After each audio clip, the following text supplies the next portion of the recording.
students. Welcome to Electricity and Magnetism course lecture number 26. In this lectures, we will have a discussions on the magnetic force on moving charge particles. So आइए आज का lecture start करते हैं.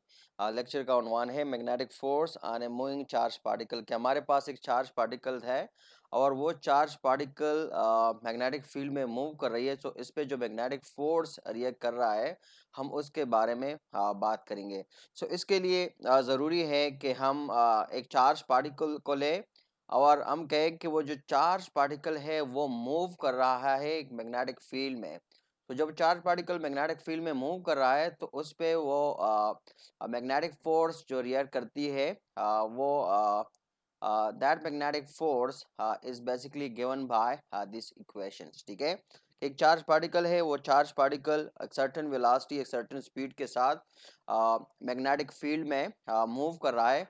सो उस पे जो force जो magnetic force react करता है that is given by this relation, that is F is equal to QV across B.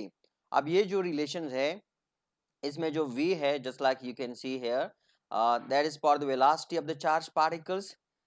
B stand for the magnetic field vectors.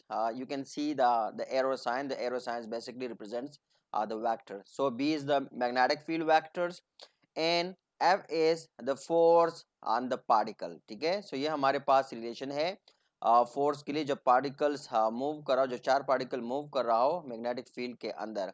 So what is the force if the charge particle is at rest. अब यहाँ पर question है, so that you have to answer according to your knowledge कि force क्या होगा अगर particle rest में हो तो.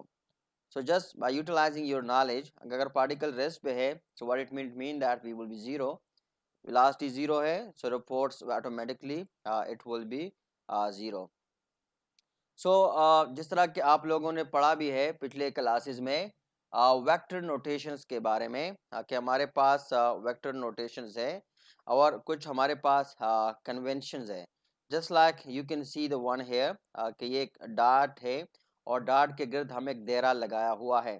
So what actually stand for, ये जो डॉट दायरे के अंदर डॉट है, सर्कल के अंदर डॉट है, ये क्या शो करता है, हम कहते हैं ये हमारे पास वेक्टर नोटेशन कन्वेंशन है. ठीक है, सो ये जो सिंबल है dot inside circle is basically a vector pointing out of the paper board screen. ठीक है, कि मतलब आपके पास बुक है या आप बोर्ड के सामने खड़े हैं, वाइट बोर्ड है, ब्लैक बोर्ड है. ठीक है, सो जब ये साइन हम लगाते हैं तो इसका मतलब ये है कि जो डायरेक्शंस है वेक्टर की जो डायरेक्शन है it is pointing out of the paper और बोर्ड और स्क्रीन. आप लैपटॉप पे आप मोबाइल स्क्रीन पे, सो इसका मतलब ये होगा कि जो डायरेक्शन है that is pointing out of that particular material, that particular paper board screen. ठीक है, so look like an arrow coming straight for your eyes. ठीक है, और आपको ऐसा फील होगा कि इस तरह एक मतलब एक एरो है वो स्ट्रेट बिल्कुल आपकी आंखों की तरफ वो आ रहा है. सो इसका डायरेक्शन जैसे क्या होगा जब आप इस साइन को देखें, सो इसका मतलब होगा कि ये है coming out of the paper. ठीक है, या बोर्ड या स्क्रीन, और आपको इसको ऐसा फील होना चाहिए कि आप स्ट्रेट ही आपके आंखों की तरफ वो आ रहा है. दूसरा है क्रॉस इनसाइड सर्कल, ये वाला सिंबल है. सो इस सिंबल से क्या मुराद है, this basically is a vector. ये भी हमारे पास एक वेक्टर की डायरेक्शन को वो जाहिर करता है. लेकिन जब आप इस तरह की सिग्नेचर को फाइंड आउट करें या आपको मिले, सो इससे आप समझ लें कि इससे मुराद क्या है. ये बेसिकली एक वेक्टर है that pointing into the paper, जो कि पेपर के अंदर क्या कर रहा हो वो पॉइंट कर रहा हो. ठीक है, और बोर्ड और स्क्रीन. सो इससे क्या मुराद है, इससे मुराद ये है कि look like the feather of an arrow going away from ice, कि बिल्कुल आप एक एरो से किसी चीज़ का निशाना ले रहे हैं. ठीक है, और एरो आपको उसको दूर लेके जा रहे हो, आपके आइस से वो दूर किसी चीज़ की तरफ वो जा रहा हो. सो यहाँ पर हम इसको ऐसी तरह तनाजुर में लेते हैं कि जो डायरेक्शन होगा ये हमारे पास एक वेक्टर है और इसका जो डायरेक्शन होगा pointing into the paper board or screen, कि आपको ऐसा फील होगा कि इसकी जो डायरेक्शन है वो बोर्ड के अंदर. ठीक है, बोर्ड या स्क्रीन या पेपर या जो भी मटेरियल जिस पे आप लेक्चर अटेम्प्ट कर रहे हैं या लिख रहे हैं, तो इसका मतलब हो कि इसकी जो डायरेक्शन है that is into that particular materials. ठीक है, तो ये नोटेशन आपको याद रखनी चाहिए। अच्छा, now we are saying that जिस तरह हमने पिछली फिजिक्स में पढ़ा है कि क्रॉस प्रोडक्ट, और क्रॉस प्रोडक्ट को हमने कहा था कि मतलब हम कैसे इसको रिप्रेजेंट करते हैं। सो अब ये हमारे पास जो फोर्स है according to the rules that you people have learn in a cross product, ठीक है। सो क्रॉस प्रोडक्ट के मुताबिक ये जो हमारे पास मतलब है कि यहाँ पर पिछले उसमें आपने देखा कि there we have a V cross B. अब क्रॉस प्रोडक्ट को यहाँ पर हम मतलब अगर हटाते हैं तो इसका मतलब है कि ये हमारे पास बराबर है वी बी साइन थीटा, ठीक है। सो जो पुल रिलेशन होगा for the force that will be equal to absolute V B sine theta, ठीक है। कि मतलब है ये दोनों वेक्टर्स ये क्या है कि ये जो साइन थीटा है this is basically between these two vectors, ठीक है। That is between these two V and B के ये जो वी और बी है these both are perpendicular to each other, या इसको हम लिख सकते हैं Q modulus V perpendicular to B, और we can write it Q modulus या एब्सोल्यूट वी बी परपेंडिकुलर, ठीक है। कि इधर हमारे पास क्या है, you can say that either v is perpendicular, velocity is perpendicular to the magnetic field, or the magnetic field is perpendicular to the velocity of the particle, of the charged particle। तो कोई सा भी situation, कोई सा भी equations आप अपने मतलब उसके मर्जी के मुताबिक वो लिख सकते हैं, या जो सिचुएशंस है उसके मुताबिक लिख सकते हैं। लेकिन इसको डायग्राम्स हम कैसे ड्रा करेंगे, मतलब अगर हमें कहा जाए कि you should draw or you should represent the graphically you should represent this situation or these situations।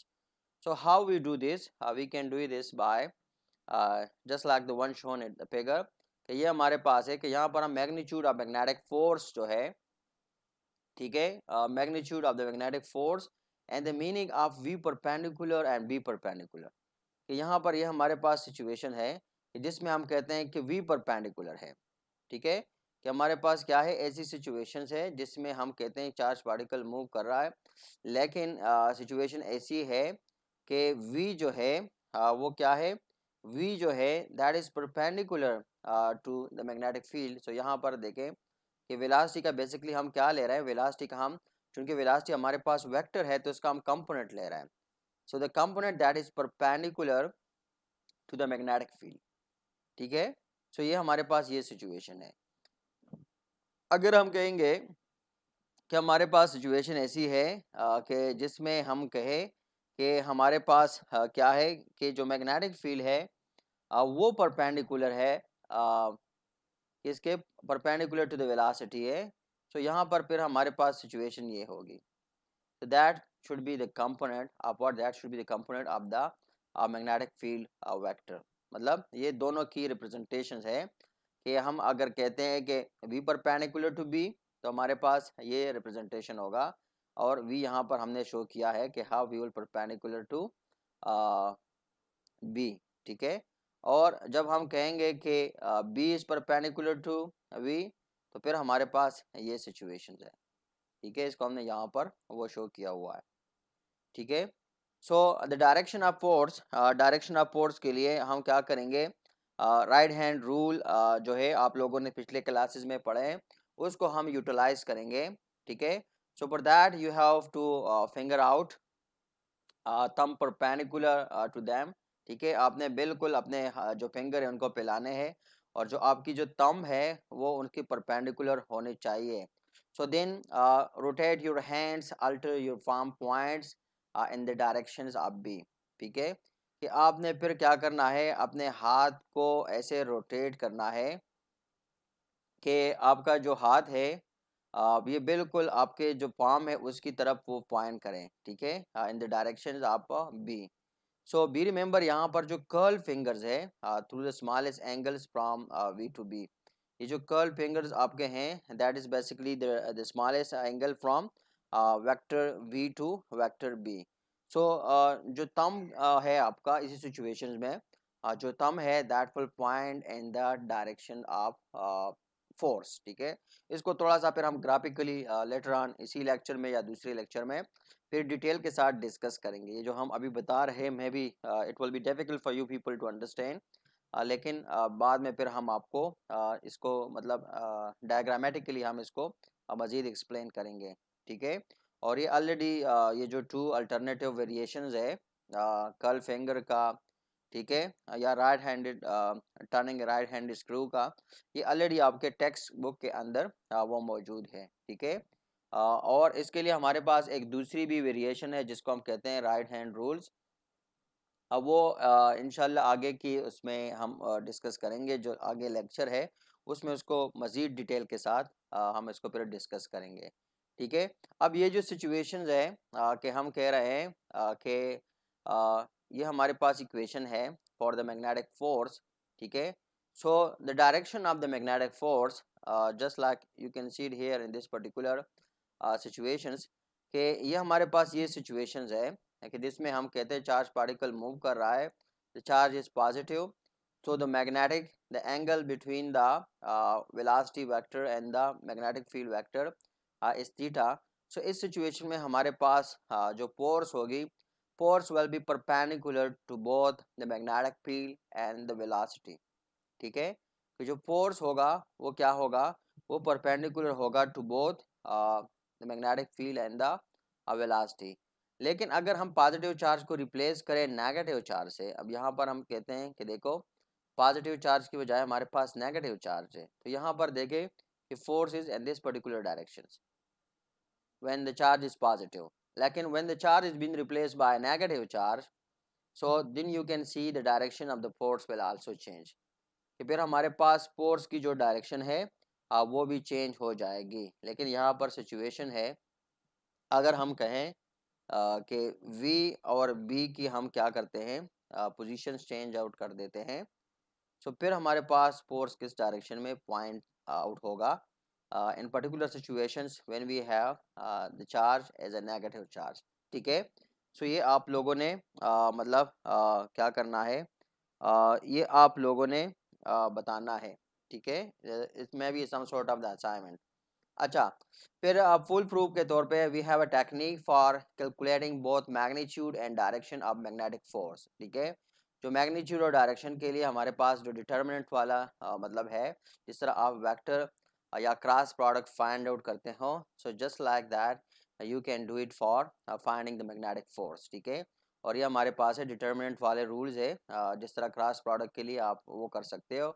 सो क्यों हम क्या लेते हैं, क्यों को हम एक कांस्टेंट के तौर पे ले रहे हैं, ठीक है, कि इसकी मैग्नीट्यूड जो है वो कांस्टेंट है।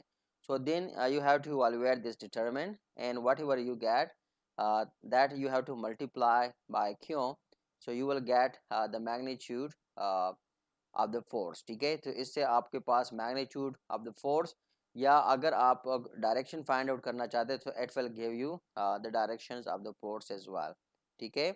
अच्छा, एक alternative view of magnetic field units के यहाँ पर आप देखें हमारे पास इक्वेशन है F is equal to absolute Q V B sine theta. अगर आप इससे B की वैल्यू निकाल दें, so B will be equal to F divided by Q V sine theta. अब F की यूनिट हमारे पास फोर्स है, फोर्स की यूनिट न्यूटन है, चार्ज की यूनिट कूलम है, और V की यूनिट वेलोसिटी है, सो इसकी यूनिट मीटर पर सेकेंड है, ठीक है। या अगर इसको हम शॉर्ट करें, सो न्यूटन पर ampere metre. So that is the definition of Tesla. Magnetic field we measure and the magnitude of magnetic field we measure and Tesla. So the definition for Tesla is equal to Newton for Coulomb meter per second, or we say that is equal to Newton for ampere meter. Okay, so जो Coulomb meter per second है that's equal to ampere meters. ठीक है। सो official definition को coming lecture में हम उसको detail के साथ डिस्कस करेंगे। This is just means definition of Tesla in term of magnetic force, ठीक है। जब हमारे पास मैग्नेटिक फोर्स हो तो उस टर्म में मतलब है कि टेस्ला हमारे पास किन यूनिट्स के वो बराबर होगा, या टेस्ला को हम कैसे डिराइव कर सकते हैं। अच्छा, so that's all we have for this lecture. Thanks for watching. See you in next lecture very soon. Till then, bye bye.